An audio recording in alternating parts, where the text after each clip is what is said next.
My cell phone number, please. And here in Indianapolis, you'll find the white note cards located on your tabletop. This is to write your questions on. And ask that you mute all cell phones, textures, Blackberries, PDAs, and any other noisemakers you may have. As much of a people person as you can imagine. I think you guys are.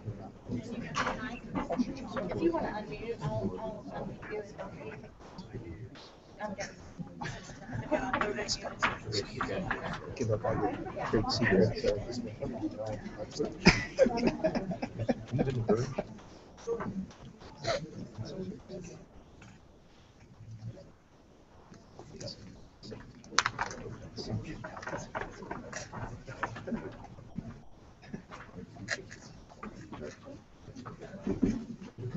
It's quiet this morning. Usually I have to hush everybody. This one I feel like feels like we're in the library or something. Well, happy Friday, good morning. Welcome to New Economy, New Rules. We have a great topic today. It's relevant not only from a local perspective, which you'll hear more about if you haven't already seen in the news, but also from a national perspective too.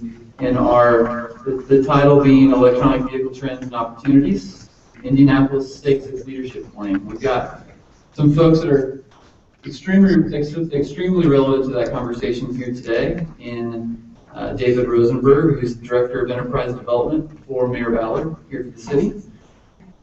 David, you want to raise your hand? Paul Mitchell, President and CEO of Energy Systems Network, which is one of the CICP, Central Indiana Corporate Partnership initiatives here for the state. And then also Ron Gifford, who is the Executive Director of the Central Indiana Transit Task Force.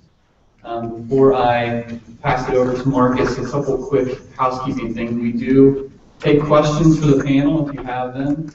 You should have note cards on your table. You can feel free to fill those out. Raise your hand and somebody from our team will grab it and deliver it up here to the front. A couple other things, a couple key organizations help to make this possible every month. Obviously one being Barnes & Thornburg, who hosts it here every month, so thank you to them. Also to WGU Indiana, who helps to make this event and breakfast possible for all of us. So thank you to both of them.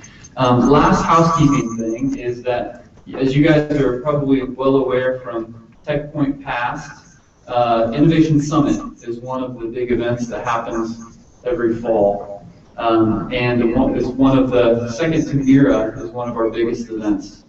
Well, as you know, we've been changing things, and Innovation Summit is going to be one of them. So here September 19th, in conjunction with the Connections Conference, which for those of you that are familiar with Exact Target, you've probably all heard of them here in the news here recently. It's the largest marketing technology conference in the world, largest collection of marketing executives. And we've been planning since the beginning of the year an event that would have, in conjunction, our two organizations having an event where the attendees from our conference would also be able to attend the last day of Connections, wherein Condoleezza Rice is speaking. We're focusing Innovation Summit, though, and actually changing the name so that it has a specific focus on a part of our economy we've been talking about for a while, and we're going to put to action. That is our marketing technology community. There are a whole host of different companies that have grown over the last decade, even less than that, including Exact Target, Aprimo, Compendium, Right On Interactive, Smarter Marketer, going down the list. So we're going to focus the event directly on them. It's going to be called MTech, and it's going to be the Marketing Technology Experience. So just for those of you that have been aware of Innovation Summit in the past, we're doing things a little bit differently. And September 19th is going to be an event dedicated to that crowd at the JW, both in conjunction with Connections and then on our own at the JW. So just a public service announcement. Marcus, I'm going to hand it over to you. Thanks, everybody. Thanks. Thanks, Mike. I'll kick this off with a memory. January 2nd, 1967, I was taking a behind-the-scenes tour at Disneyland in Anaheim, California, with a group of students from Purdue University, of all things. My father and I were guests of the Purdue University band, and I clearly remember standing by the equipment that operates the monorail. And hearing one of the electrical engineers from Purdue pipe up and say, you know, cost of transportation will essentially be zero as more and more of the nuclear power plants come online. That was a time when gasoline was probably 15 cents a gallon or so. That was a swing and a miss for Purdue that day. However, they more than had made up for it the day before. Do you know what I'm talking about? They won the Rose Bowl that day. USC, one of the most exciting upsets in the Rose Bowl history. But in any event, enough about Purdue.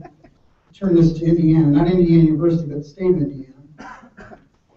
And talk about the role of electric power in particular and how it relates to our economy here locally. David, I want to kick it off with you and the work you're doing in the mayor's office. How is it that we can make the claim that we're taking a leadership position in this arena? Sure. First of all, the mayor does send his regards. He was supposed to be here instead of me, but he is at the U.S. Council of Mayors in Salt Lake City talking about this very topic with other mayors to try to emphasize the importance of cities taking a leadership role. Indianapolis itself is taking the lead. We are the first city to institute a formal policy to move our entire fleet off foreign oil by 2025. We're doing this in a couple different directions. First, we're moving our sedan fleet, both public safety administrative and non-public safety, to plug-in vehicles, full electric and hybrid electric. Secondly, we're moving our heavier duty fleet, our trash trucks and snow trucks, and then the medium light duty van and trucks to CNG. And last, we're looking at biodiesel, B20, which is a domestically produced resource out of the Illinois Basin and Terre Haute, EPA certified alternative fuel, which is going to be used in fire trucks and some of the heavier duty fleet as well. So we're taking a very innovative approach. The mayor has been all over the country, all over the world, speaking about the role of Indianapolis. And as I said, trying to recruit other cities to take a similar lead, building a blueprint, showing them that this can be done, not only to reduce the dependence on foreign oil, but to allow cities and other mayors to save the money in the process as well. Ron, I want to turn next to you and ask, more generally though, the work you're doing for the Transit Task Force. Why don't you back up and explain what that work entails before we turn specifically to energy? Well, very briefly, Mark, what we're doing is a group of private sector and public sector organizations have been working for quite a few years now on trying to bring a more robust regional transit system to central Indiana. I'm not going to spend any time talking about the rationale, background, et cetera. Let's just cut to the chase and say we need this kind of good transportation option in our community if we're going to continue to be competitive to support the kinds of industries that you're all very interested in here in the tech sector. And as we look forward, so I'm an optimistic guy, and I believe at some point we will have the ability to do a major expansion of our transit system. And when we do that, we have the opportunity now to look at embracing new technologies, particularly in electric vehicle technologies, because they bring a lot of great advantages to the community. Paul's going to talk about this, I think, in a lot more detail as it relates to the work that ESN is doing, work with the electric car show program, and things like that. But bringing electric technology, electric vehicle technology into a system like public transit system makes a lot of sense from a cost perspective, zero emissions, deals with urban air quality. It allows a community to kind of enhance its brand as a technology leader, as a technology innovator and adopter. And that's why we think it's really important as we look forward to expanding the transit system that these kinds of new technologies have to be part of that equation. Indigo today, it actually purchases hybrid electric vehicles when it improves its bus fleet. And a lot of that is a local economic benefit because Cummins makes the engines, Allison Transmission makes the powertrain for those, and there are cost savings associated with that. But there are very few fully electric vehicles currently in the market. Maybe later on we can talk about the nuts and bolts of that and some of the interesting international political issues that are coming up now with competition in that market. So that's a little bit about it. So to continue to drill down a little deeper in terms of your activities, and what are the specific agenda items your organization is addressing now? In terms of the transit issue, well, in order to expand the transit system, you have to pay for it, and that's the issue that we're dealing with at the State House right now. Identifying a new or different revenue source so that we can make the investments in the system that need to be made. And then the other half of the equation, not only how to pay for it, but what does the system look like? Where does the connectivity happen? Where do the routes go? What kind of technologies do you use? How do you bring, so from the perspective of talent attraction, just focus on that a little bit, because for all of your companies, whether you run a tech company or are interested in it, you know that the lifeblood of this industry, the innovation that comes from talented professionals getting together and creating. And to be a city that's going to attract and retain that kind of talent, you have to be a city that offers the kind of landscape, the kind of environment, the kind of public infrastructure that appeals to that creative class. And part of that infrastructure is a robust transit system. The millennials don't want to buy homes. Millennials would prefer to live in walkable, livable urban centers where they might have a car, or we'll talk about perhaps access to a car through a car share program. But they don't necessarily have to have two gasoline-powered cars sitting in their garage, allowing them to get around and engage in daily life. Those communities that are providing those kinds of, that kind of an environment, that kind of infrastructure, are the communities where this talent is moving to. Minneapolis, Charlotte, Denver, Phoenix, Salt Lake City. Communities comparable to Indianapolis in size and scale that are making those kinds of investments. So we're all about trying to create that better environment here through this one piece of the infrastructure. This is one part of the overall story, but it's an important tool to help us compete for talent and then to make possible all of the other things that you all are trying to accomplish in your businesses and in the tech industry. I'll turn to you for a moment, and why don't you describe generally what the work of Energy Systems Network is? Great. Well, I'll explain just very briefly what ESN does, and then I'll spend a little bit more time on our Project Plug-in initiative, which I think is more relevant for the group today. So Energy Systems Network is a nonprofit organization. We're part of the Central Indiana Corporate Partnership, so we're essentially a sister organization to TechPoint, Crossroads, and our focus is on alternative energy. We work with a range of companies and institutions from across the state of Indiana, as well as firms overseas, to develop, incubate, launch, manage alternative energy projects. And these projects are usually bringing together 3 or more companies, technologies, or products or services, and blending them into some type of energy system solution. So one example of that that we've been active in since 2008, really, and then in earnest in 2009, is an initiative we call Project Plug-in, which seeks to build on Indiana's legacy in the electric vehicle industry and in electrification of transportation more generally. And just to say a couple of words about that, because I think it's important context for today's conversation, Indiana in many ways is the birthplace of the hybrid electric vehicle. General Motors, when they developed the EV1, which was the first mass-produced electric vehicle, this is before Toyota Priuses, this is well before a lot of the hybrids you see on the roads today. They did the lion's share of the powertrain development, the battery pack, power electronics, here in central Indiana at a campus on the northern side of the city in Castle, the place where today Enterdell has some facilities.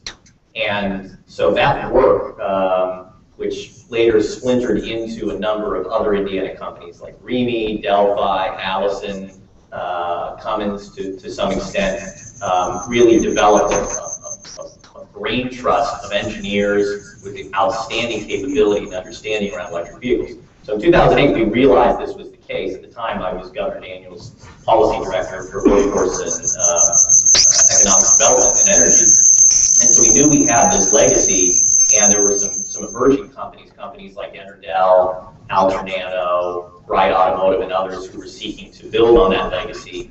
And we wanted to find a way that we could help them by making the city and the region, really central Indiana, not only a producer of these technologies, but a user of these technologies. And so we have worked over the years to make significant investments. We were lucky enough to receive $6.4 million through the stimulus program to invest in infrastructure and seen some of the very first electric vehicles. So there's been about 200 charging stations installed across central Indiana. Some of those are public charging stations. Some of those are charging stations that are in the homes of early adopters, people who purchased electric vehicles, some of which we were able to help them with some very attractive rebates for purchasing some of the first 100 or 150 or so electric cars. In addition to that, we've worked hard with the local utilities, Indianapolis Power and Light and Duke Energy, who have been there since the beginning, realizing that this is a big opportunity for them to push through and to seek regulatory support in the state. Indianapolis Power and Light was the first utility in America to get approved through the Indiana Utility Regulatory Commission a time of use rate specifically for electric vehicles. So if you buy an electric vehicle and you sign up for IPL's program, you can pay a fraction of what you pay, which are already relatively low rates to begin with, but you're going to pay about half of the cost of your traditional electric bill rates to charge your electric car if you do it at night. The thought process is there that you should lower the price and incentivize people to charge at night when there's excess power on the grid, and it's a good time for charging these cars. So there's been a lot of work done to deploy infrastructure, deploy vehicles, expose the community to vehicles. We've held hundreds of ride and drive events over the years, reaching thousands of people, and then the regulatory support helps create a long-term opportunity for deployment of these vehicles. So I'm going to pause here just a moment. Would everyone just take a moment to check their cell phones to make sure you got them in the off position? Either that or we have alien communication occurring here. But there's some interference. I thought it was a little bell like at the Oscars, they played Wrap It Up. That could have been it too. I have a tendency to Well, I'm sorry to interrupt. Paul, I want to stay with you because you referenced the fact that here in Indiana, Central Indiana, we were the focus for a lot of research in this arena. Why don't you bring us up to date on that and address specifically the technology that's in the pipeline that will jettison this type of energy source forward? Well, I'll say a word about what we're doing in Indiana, and then I'll say a word about some of the emerging technologies that may or may not come from Indiana but are important to the industry. Indiana is really a leader in transportation electrification across the board. Really, the entire ecosystem has companies working and developing and manufacturing products that are going into modern-day hybrid electric vehicles. REME is, I still think, probably the U.S. leader in production of electric motor technology for hybrid vehicles. Allison is certainly the leader in the production of hybrid powertrains and integration of those powertrains with their EP4050 system for the large vehicles. So pretty much, I don't know what the market share is, but probably the largest market share for your hybrid bus systems across the country. You have Cummins, who's continuing to work on how to build better engines that merge with hybrid systems and working on some of their own hybrid technology. Delphi is a leader in production of power electronics, battery packs and systems, DC to AC converters. I could go on and on. And then we have a battery industry in the state. And there are a few companies working on batteries. Enerdell continues to work on large format lithium batteries for the electric vehicle industry, as well as for grid storage, which is another emerging market. And Alternano, another company up in Anderson, which manufactures a different type of lithium battery. And those batteries are being used, for example, in the Proterra electric bus system. So you've got a broad array of companies, also institutions working on this. Purdue University does quite a bit of research in the battery space. IUPUI is involved. And from a military standpoint, Crane, which is a military base in the southern part of Indiana, is the U.S. Department of Defense's Center of Excellence in battery technology development and support. So if you were to look for a Silicon Valley of power electronics and battery technology in North America, you certainly can make an argument for Indiana. Detroit, obviously, and Michigan has an active cluster of companies there as well. But we've got a lot of firms working in that space. I'll just say very quickly, the technologies that you may see emerging, it's It's really all about improving energy density of batteries and reducing cost. The battery is the linchpin here. Electric motor technology is getting better, power electronics are getting more efficient, less costly, but it's all about bringing cost down out of batteries. And I think we're working toward that, and there's been quite a bit of an effort, almost a Mars mission type effort to try and achieve that. David, turning back to you now, you described the mayor's efforts in terms of fleet development and so forth. What beyond that sort of thing can the local government do to support these efforts?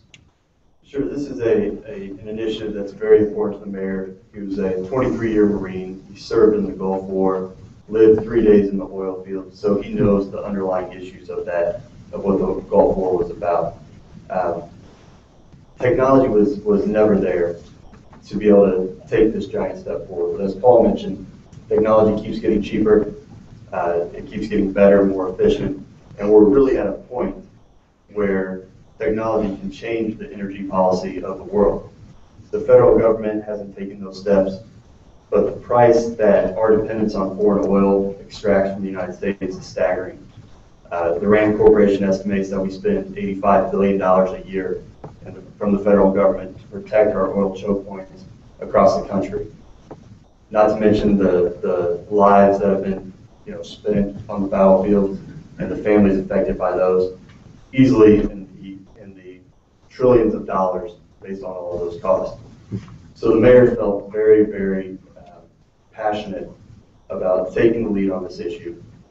He has the background for it. He has the prestige in the U.S. Conference of Mayors to really attract this group of local government officials, to have the cities take the lead, and eventually, hopefully, the federal government joins. If oil is not necessary anymore, we don't need to be spending that money overseas. We don't need to be sending those lives of men and women overseas to these regions.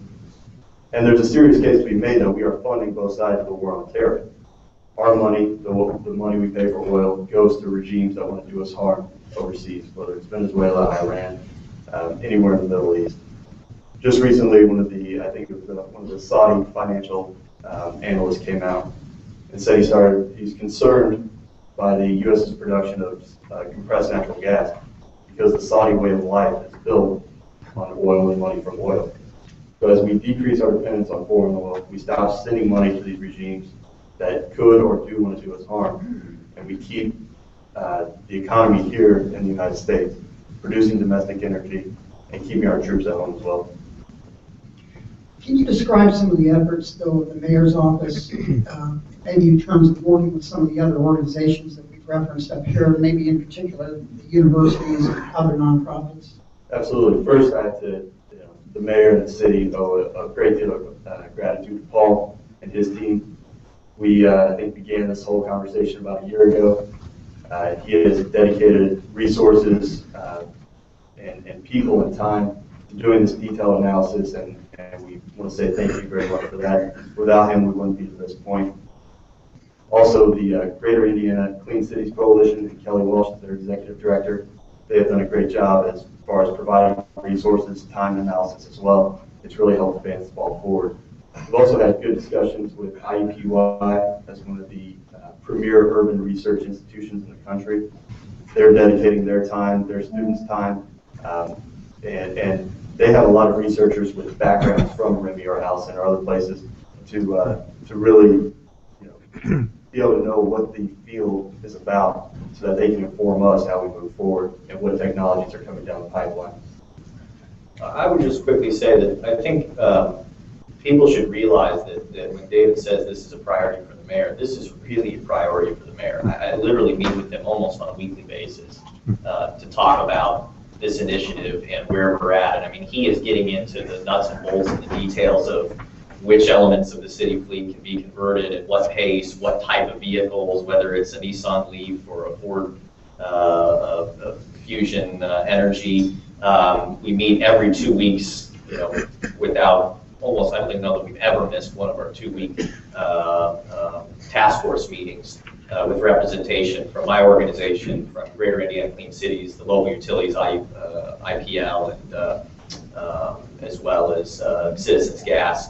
And so this is something that he is extremely hands-on with, and becoming an expert in transportation electrification, which is key as he goes out and evangelizes, so to say, to other mayors around the country. They're realizing this is not somebody who's just, using the bully pulpit to say, I support this because it's something that's popular in the media. He's actually, doing his math and making sure that it's going to save the city money, and then producing a blueprint, which David has got the lead to develop by the end of the year, that can be put into the hands of these mayors that says not only this is why you should do it, but this is how you can do it from a detailed analysis standpoint that looks at the total cost of ownership of these vehicles, that looks at the long-term volatility of gas prices and how investing in electric vehicles can be a hedge against future gas prices. Because we're not just talking about cost savings that you can achieve today, which are real. You're also talking about cost savings 8 years, 9 years, 10 years in the future by investing in this technology, when I think all of us could agree that gas prices are not likely to drop anytime soon. Well, let's put a real fine point then on what you're saying. Make the case that these are economically wise investments being made today on this fleet conversion. What is the case to be made? One thing that we've done at ESN with the mayor's office is we've done a fairly detailed analysis of the city's fleet as it stands today. And what you need to look at is not just the cost of buying an internal combustion engine vehicle, the upfront cost. You've got to analyze the long-term maintenance costs, which are significant, certainly significant as they get older, and the city has a rather old fleet in terms of sedans. You also have to look at the month-to-month fuel prices.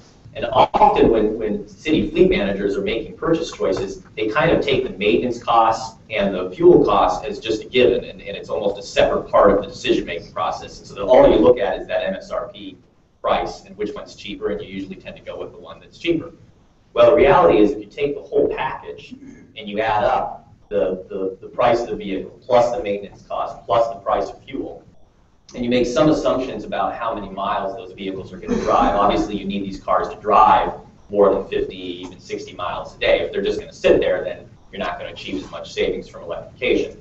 But assuming you can make reasonable judgments about how far these cars are going to drive each day, you add all that up, you can buy an electric vehicle today. And the prices are becoming quite attractive. I mean, the Nissan Leaf is now down below $20,000 after the federal tax credit.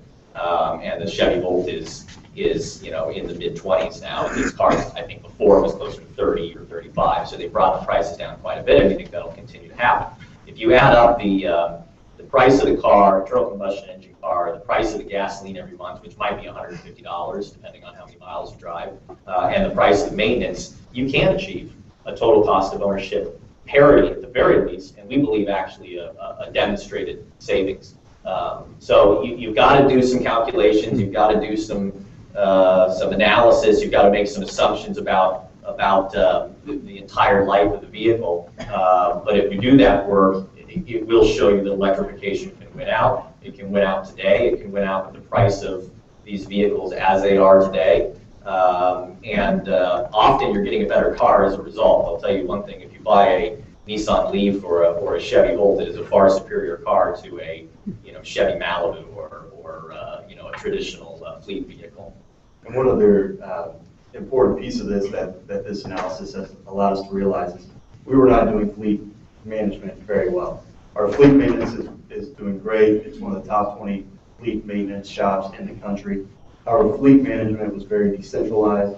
Departments, when they had money, bought cars whether they needed them or not. So we have cars driving 14 miles a month. Do we need those cars? Likely not. Can we combine those, whether it's a full fleet or into the electric car share, which we'll get into later? This is, and that's where even larger amount of fuel savings and cost savings will be able to be achieved. One other point, just in terms of indirect cost savings, that makes this technology so attractive in the transit world. The analysis is that as you look at taking care of a fleet of diesel fuel buses, you need one mechanic for every 3 vehicles. But since electric vehicles don't have engines, they don't have belts, they don't have fluids, there's no coolant, most of the stuff that you have to fix all the time or maintain isn't there. So electric buses, you only need one mechanic for every 15 vehicles. So now you can redeploy your workforce, or you can have a smaller workforce, or have cost savings in there, which, again, when you're doing the calculation of how many vehicles am I going to buy, often gets left off of the ledger sheet, unless you're looking at it in terms of an overall holistic approach. So these indirect cost savings can be as significant or more significant than even the fuel costs. Ron, I was going to also give you the opportunity to score up to the political dimension of these issues. You alluded in your initial comments that there were political ripples throughout all of this. Well, there's a couple of aspects of this. And one is just the short-term political issue of spending more money up front on capital with the expectation or the idea that you will save it long-term on the operating side. And whether it's city fleets or transit systems or any public purchasing process, there are a lot of incentives built in, political incentives, and I mean that small p, not partisan, but political incentive built in to get the lowest upfront cost, even if there is a higher long-term cost to this. So that's just one of the political issues that we have to overcome in our procurement process. There is this interesting, at least in the electric bus sphere now, there's kind of this interesting international market and competition, and maybe an anti-competitive thing happening, which is we still have a ways to go to solve some of these technology and innovation issues. So the average range on an electric vehicle, whether it's I was one of these early adopters. I have a little two-seat Think electric car, and it has a range of about 90 miles or so per charge. So it's perfect for commuting, and I benefit from really cheap electric rate costs and all this and that. But the challenge you have when you start looking at larger vehicles, you have the same range. I mean, the batteries kind of have the range. The batteries have that same kind of range. Well, if you think about fueling or powering, whether it's a bus or any other kind of large delivery vehicle or the like, you've got this offset. You could add a lot more batteries to the vehicle so that when the first one runs out, you can flip to the second, et cetera, et cetera. Now you've added an incredible amount of weight, which then decreases the effectiveness of your battery system. So that's a constant balance. So this whole notion of what's been dubbed in the industry as range anxiety, how far can you go? 100, 125 miles on a charge. How do you do that? So some of the technology innovations are things like rapid induction charging. So say one of the things they're looking at in buses is the ability to pull up to the bus stop, and while you're picking up and letting passengers on and off, you've got induction charging of your batteries happening either through the ground, underground induction coils, or overhead recharging, and you do a quick charge. Or you get to the end of your run and you plug in on a rapid charge, and maybe in a 15-minute time period you can recharge the battery to run back to the other end of the route, et cetera. And there are different other kinds of even onboard turbines, CNG powered. There's a company called Design Line, one of the two manufacturers in the United States of electric buses. Proterra, Paul mentioned, Design Line, and they've got an all-electric hybrid. It's the traditional electric bus, but they have a compressed natural gas powered turbine. And when the batteries start to drain, the turbine kicks in, generates power that recharges the battery, and it sort of runs the same principle as your Prius or any other kind of diesel or gas hybrid, but it's an all-electric sort of system. So here's the geopolitical intrigue in this trade. A few years ago, the Chinese government decided it was going to launch a very aggressive new energy vehicle program, and has invested billions of dollars into the production of electric vehicles in particular, for providing incentives. And there's a Chinese company called BYD, which is involved in a lot of different kinds of technologies, including solar cells and the like, which got into the electric bus business. And on the day BYD produced its first prototype, it was given a contract by the city of Shenzhen in China for 1,000 new electric vehicles. Put this in perspective, there are very few cities in America that have 1,000 buses in total. We're talking New York City, Chicago, probably Los Angeles. Indigo has 200, to put it in perspective. So BYD gets a contract for 1,000 new electric buses on the first day that it launches its prototype. And of course, there are a lot of government subsidies and the like. And what's happened is BYD has essentially dominated the international market now. We have 2 US companies, Designline and Proterra, that are in this. And I think the largest order either of them has ever gotten in the last few years is 35 vehicles. Because transit systems around the United States are slowly adopting the technology because of all the issues we just talked about. So BYD is now trying to move into the US market. And Los Angeles has actually entered into a contract to buy BYD buses, which has created a lot of consternation amongst the US industry because they believe that there's been unfair anti-competitive activity that's allowed BYD to come in with a product that is substantially perhaps below their cost. And it raises this whole issue of Buy America under the federal procurement policies. And so there is a lot of stuff. And I'm not trying to weigh into this and say one side is correct and the other side is not. And as is the case with any 35-second story about international geopolitical intrigue, there are a lot of nuances that I've left out. Okay. The point is, we may be sitting at the Silicon Valley of battery innovation, but in terms of the manufacturing and the like, the U.S., we're still in the infancy of that. There are a lot of policy questions as to how the public sector, as well as the private sector, is going to help that industry move forward and how we're going to help innovation, and particularly how we help manufacturers of these vehicles become successful in the United States. So as we work through these, issues on the adoption side and the technology innovation side, we really need to be cognizant of the market side of this as well. Make sure that our policies are designed to encourage continued innovation in manufacturing and the like, so that we don't find at the end of the day we are embracing this wonderful new technology that can only be acquired from companies outside the U.S. I guess, just quickly, I would agree largely with what Ron said. I think there's one point I would add, and that is that the battery industry is and will continue to be a global industry. We had an attempt in the U.S. to create a U.S. industry that would compete with an Asian industry and a European industry. It was called the stimulus. And there was hundreds of millions of dollars given to U.S. battery manufacturers, including folks here in Indiana. Interdell received a large grant. And A123 is another one that received a large grant. And the concept was the federal government would invest in the production of these batteries here in the United States. That would create jobs, and that would help, get us out of our economic downslide, particularly around unemployment. So, in my opinion, and it seems to have played out in this way, that both of those companies went through bankruptcy, and those facilities are not employing thousands of people building, hundreds of thousands of battery packs. So one could ask the question whether or not it made sense for the U.S. to be the place where the manufacturing of some of these products makes sense to be done. I don't know. Clearly, it didn't in this last round of investments, even when the federal government made significant subsidies for that.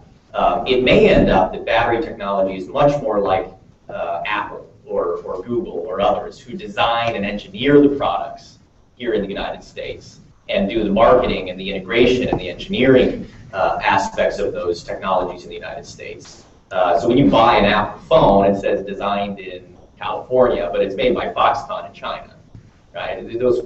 Apple's not producing their products here in the United States. So we also have to be realistic about that the battery industry is not that different from the high-tech industry, which many of you represent. And what we may end up seeing is US-based companies developing and designing really good technology, even if some of their cells are manufactured over in Korea or China or another location. Over time, maybe some of that production will be here in the US. So I think on the one hand, we do have to have efforts to not let ourselves get, not have China come in and dump low-cost products into the United States. That's something completely different. But the idea that the US has to prop up this industry and think that we can compete with lower cost production costs in other parts of the world may be a battle that was lost a long time ago in the 1980s when we realized that that strategy didn't really work. Hey, Ron, before we go any further on this, I wanted you to throw into the mix the work you're doing on the car share program. Describe what that is and how that feeds into this. Well, I'd really like you guys to know about this, to talk about that, because that would be Paul and David. Oh, okay. I can tell you everything they've told me, but it would be better for them just to tell you. Right? Go ahead. Ron's been a great supporter, though. Oh, go ahead. So because of the mayor's initiative that we announced in December, the announcement was broke in the Wall Street Journal, picked up by the AP, spread throughout the world on what Indianapolis was focused on. That raised the antenna of one of the French companies, Bolloré, and their subsidiary IER, who had established an all-electric car share program in Paris. So you know the car share programs like IGO in Chicago or others around the country. They're kind of the same idea, but it's all electric. They may be saying Indianapolis obviously is not Paris, and we don't pretend to be or necessarily want to be. But we're on the small list of North American cities that they wanted to come visit. And because of the new development downtown and around the city, the number of visitors that the city receives, and the support of groups like Ron's and also the Simons, the Lilies, the IU Health, they thought Indianapolis, over the others, was the location for the first North American rollout of their all-electric car share program. So next spring, next summer, you'll begin seeing the implementation of these locations all around the city. The city will be technically the second in the U.S. to have an all-electric car share program. We can debate whether we're first or second, but that's a topic for a different day. Once fully rolled out, there will be 500 all-electric cars around the city, 1,200 charging locations, or 1,200 charging stations, and 200 locations throughout Marion County and the surrounding counties. Now, these can be accessed by just going up to the rental kiosk. You pay your driver's license, you pay the registration fee, you get an RFID card, you unlock the car, and you drive. This is based on density. It's about point to point. So you pick up the car from the circle, drive up to Broderville. Once you drop it off and plug it in, your time stops. You get back down, you do the same thing. It's really an incredible service that will complement future transit development. It's that it'll help people get around. With transit, it'll be that last mile that CICP and Ron have worked so hard to figure out. It helps if you have a meeting and you don't want to walk, or it's raining, or whatever the case may be. But it's truly for people like me who live downtown and don't want a vehicle to have access and transportation access. And it also helps ease the fear of range anxiety because of the number of charging infrastructure we have throughout the city. People won't have an excuse to not have one of these vehicles. You can drive almost anywhere in the county, be able to plug in and get where you need to go. And to David's point, that last point, even if you're not going to use the car share service, one of the Bolloré cars, you can subscribe to this service and just use the charging infrastructure. So if you own your own electric vehicle, as I do or as Ron does, you can take advantage of these 1,200 charging stations spread across the city. So when this is completed, Indianapolis will have the highest density of charging infrastructure of any city in the United States, and arguably maybe among the world. We'll certainly be a leader. Right. And going back to the looking at our fleet, being smart fiscal stewards for the taxpayers, the city itself will utilize this service as almost a pool fleet. So employees that don't need a car every day but still need to get around, we can get rid of a lot of our cars that are on our books and be able to use this service to get around the city from appointments or meetings, things like that. Paul, your work includes assisting and incubating companies wanting to work in this arena, as I understand it. Could you talk generally about the funding that's available to support technology development for energy? Sure.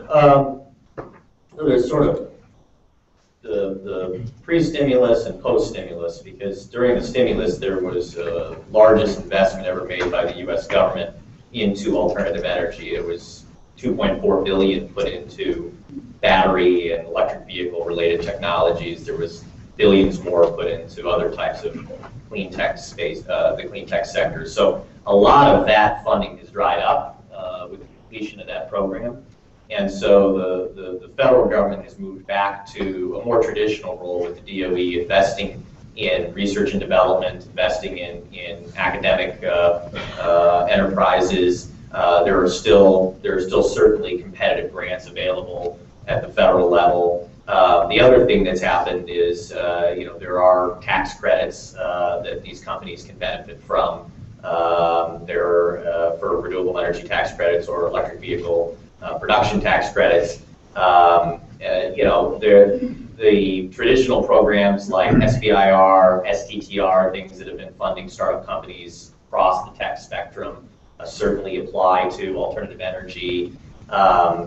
There are a number of private equity firms that are investing in alternative energy. The private equity community has kind of had a resurgence in their investments because for a while I think they took a hiatus while the federal government was dumping in so much non-dilutive equity into various projects and activities. It was harder for them to come in and make investments. So a number of venture funds and private equity firms are now launching again clean tech focused funds. So I think it's a combination of grants, loans, private equity, venture capital, not dissimilar to what you would find in any other emerging tech industry, whether that's bio or traditional IT. Hey, here's an interesting question from here in Indianapolis. Sort of a gearing question for you, but to what extent are the charging systems uniform throughout? Any of us who tried to plug one computer into the line of another have gotten all thumbs.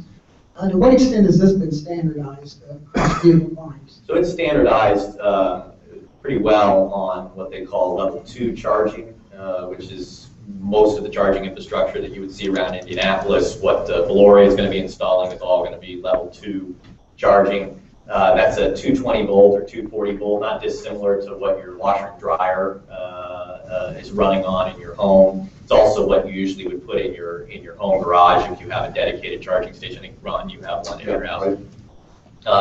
Those are all standardized. It's called a JC1772 plug.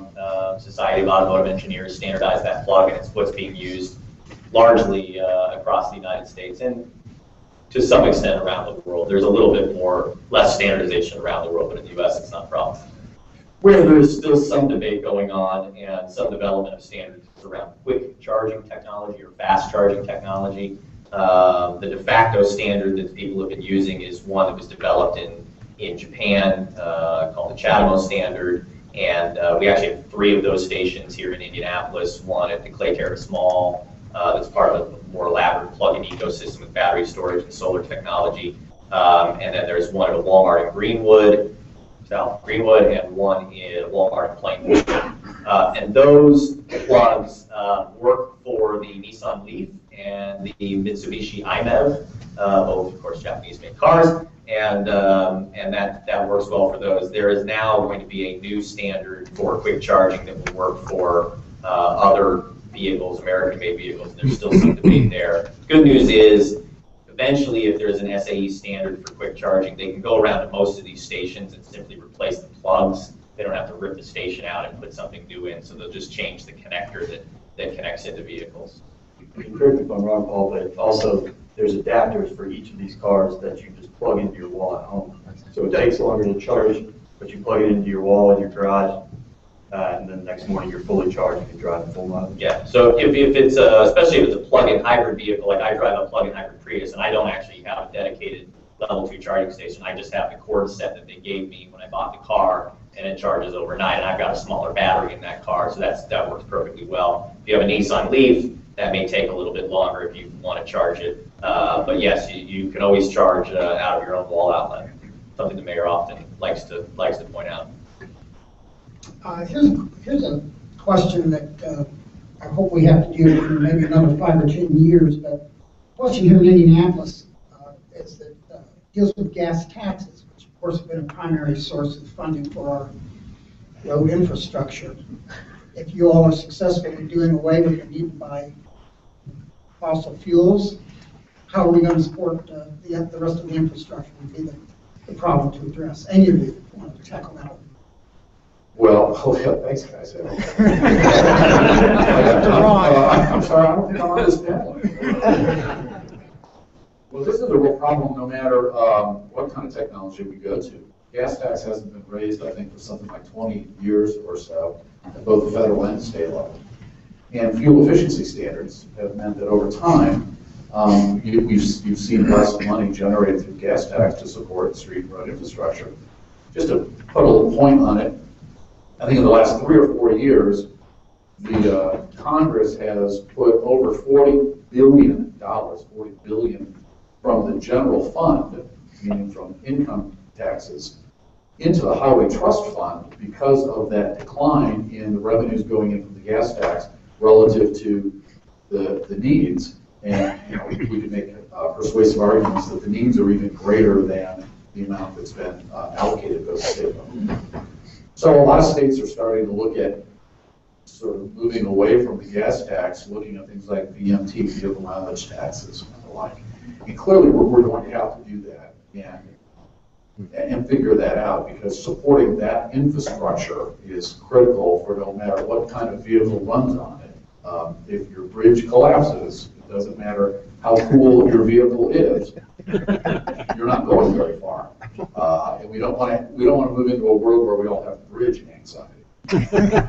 So, we're going to have to look at things like VMT, and now with now with the black boxes being built in, or the potential of having this built in, you could envision a situation where you pull up, when you charge your vehicle, the software could automatically calculate how far you've driven, and that could be collected. I think the NSA is probably doing this already. And so we can just, again, get data out of silos and use it for other purposes. Take advantage of big data, perhaps. We can figure this out. Ron, I guess we'll throw this with you. You get the hard questions. Several of these questions that come up here have addressed the fact that this panel so far has been really addressing the problem of sending individuals and individual vehicles around the community and so forth. But it gets back to a question of mass transit. To what extent could we put people on monorails? To what extent could we have a train from Noblesville downtown, from Geist downtown, that would save an awful lot of fuel? To what extent are those types of considerations, not to what extent, but how are they weighed against some of these other initiatives on the part of our government or agencies like the ones you do?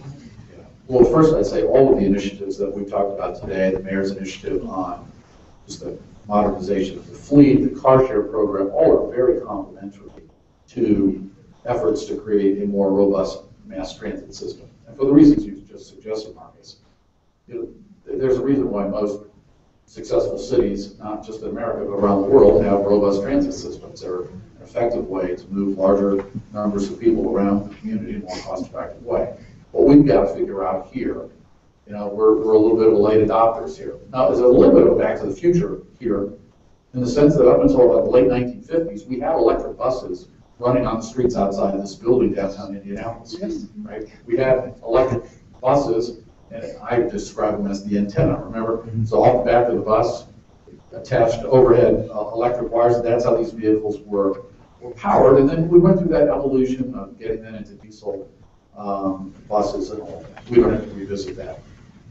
The point is, when we talk about transportation infrastructure, we need to take a holistic view of that, and whether it's making sure we've got appropriate and good street highway infrastructure, and then talking about the ability for individuals to use their own cars, whether to own it or to be able to share one, and how that's effective and is a resource allocation that helps share resources, or whether it's a good public transit system. All of these things work together and need to work together. And that's really the work that we've been about, working with public sector planning organizations, is how can we start to build a plan? And you saw earlier this week the release of some more detailed plans about potential route locations, kinds of technology that would be used, specific station location. All of that has got to be has to be part of this broader transportation infrastructure conversation. And we have to invest, and we have to invest wisely. to do that in order for our region, and not just here, but folks listening to this in other communities know the same issue, that they have the same issues, they have the same needs, and we all, both public and private sector, have to work together to get that accomplished. I think there's an opportunity for the tech community to also participate in this conversation. I'm convinced that the good news as to why Indianapolis, or the good thing about Indianapolis not having a really high quality, robust mass transit system is that now we get to build the system of the future. I think if we would have built something, say 5-10 years ago, we would not even be talking about e-bus rapid transit or electric vehicle car share or bike share as part of a multimodal system. So you talk about the last mile and the last block. I think what the tech community can bring to this conversation is the importance of how does this entire system become something that you can, I guess, first time in my life I don't have my phone next to me. How does this whole system be something that you can connect into your smartphone? And so God love the metropolitan transit folks, but they don't always think about how their system connects to the electric vehicle car share system, which connects to the bicycle share system. If we don't have all of this on one RFID card, we have screwed up the system. It will not be as attractive to the millennials and these young creative class that you're trying to bring to the community. And that really is not that hard. The software that's going to make all of this stuff run is going to be easily integrated, easily sharing data and information, and it can all flow to the right kind of smart devices. It's a matter of having, I think, maybe the local tech community who's experts in this stuff have a seat at the table and help the mass transit community, the people running the car share system, the people running the bike share system, figure out how all of that integrates, because mass transit is not just about different groups holding up their end of the bargain. It's about the consumer.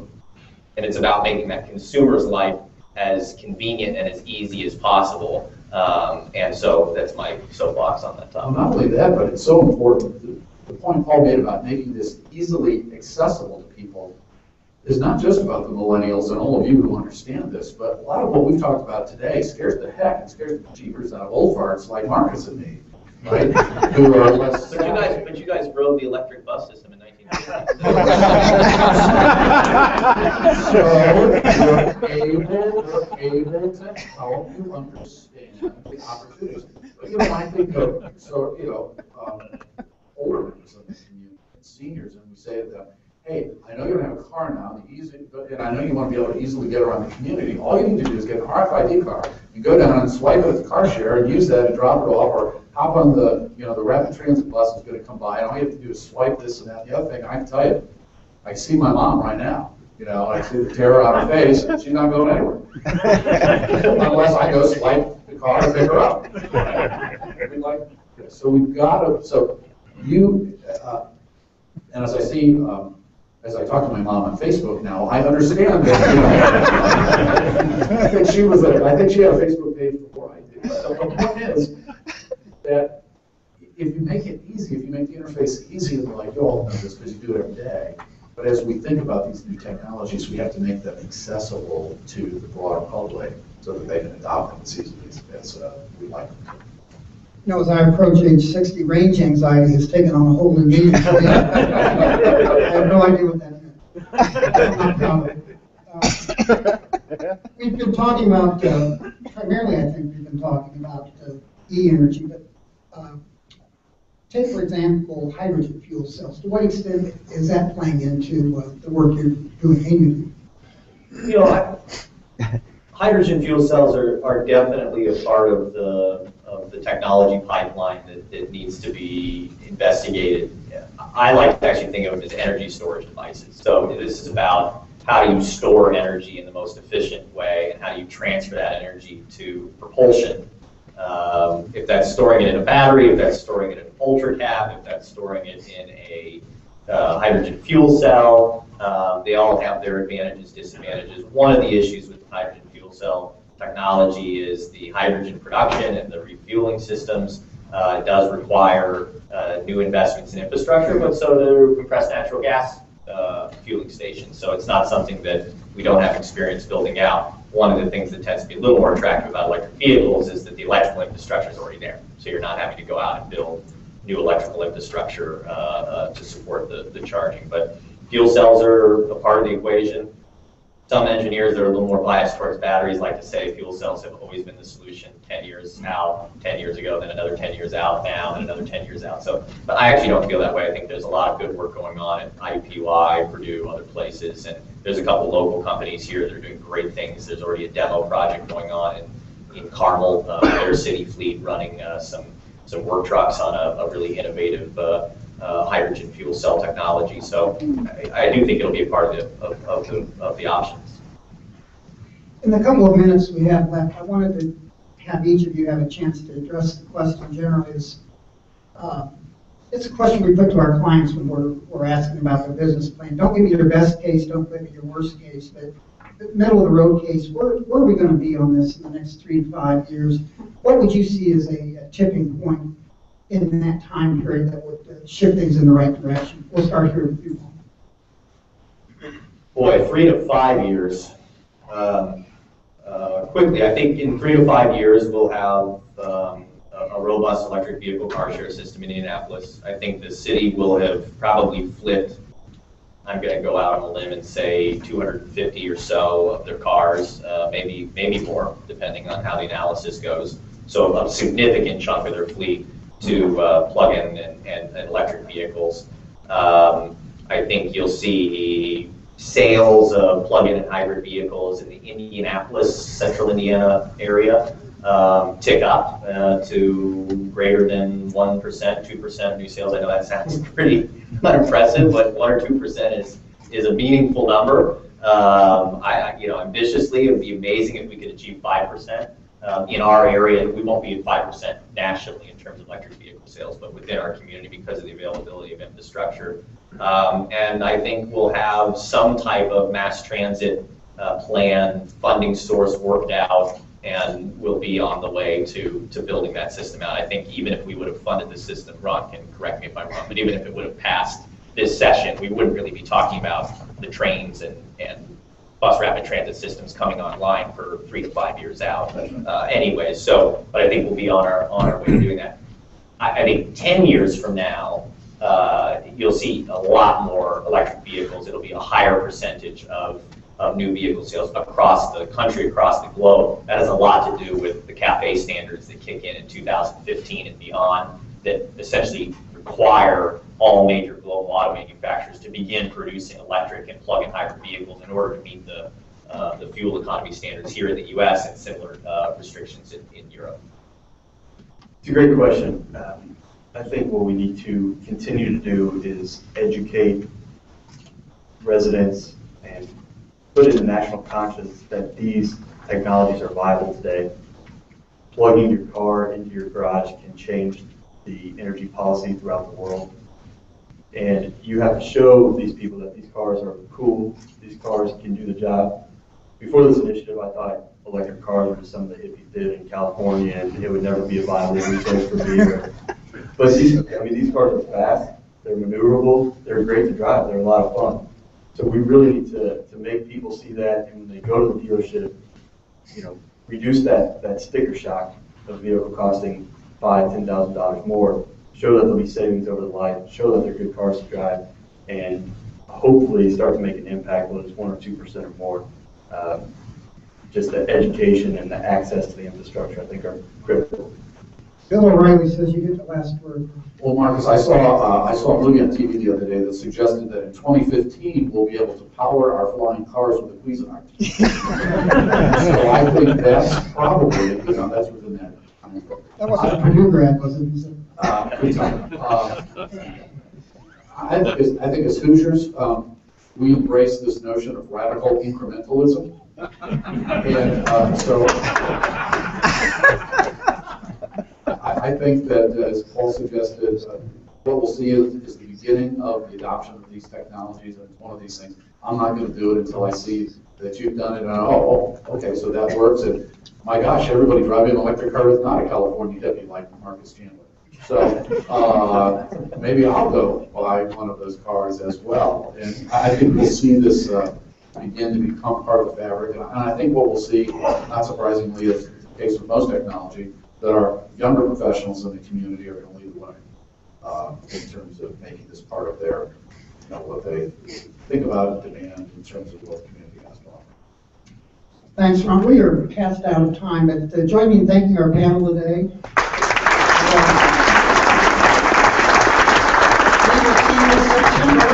September 6th will be our next meeting, and as Michael said, the topic will be marketing IT. Thank you so much.